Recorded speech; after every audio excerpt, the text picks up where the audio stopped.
Good morning प्रिय छात्रों। आज हम पढ़ेंगे कविता क्रमांक 4 चांद से थोड़ी सी गप्पे। इसके कवि हैं शमशेर बहादुर सिंह। बच्चों, छोटे बच्चों को आदत होती है कि वो किसी से बतियाते हैं। इस कविता में भी एक 10-11 साल की लड़की है जो चांद से बतिया रही है, बातें कर रही है, गप्पे लड़ा रही हैं।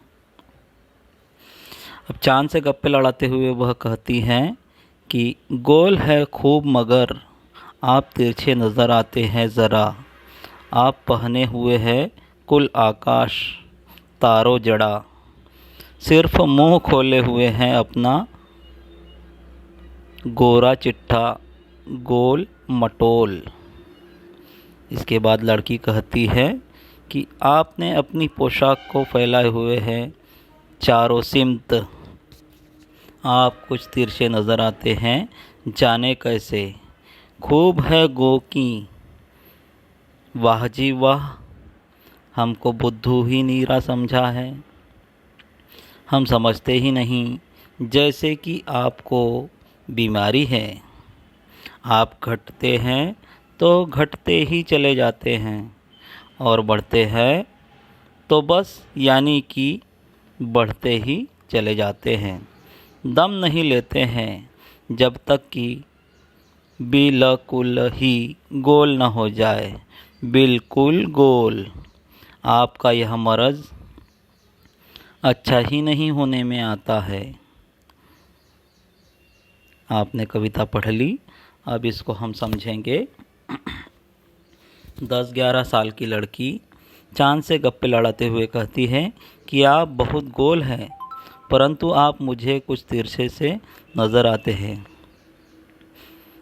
आप पहने हुए हैं कुल आकाश। कुल आकाश मतलब संपूर्ण आकाश जिसमें तारे जड़े हुए हैं।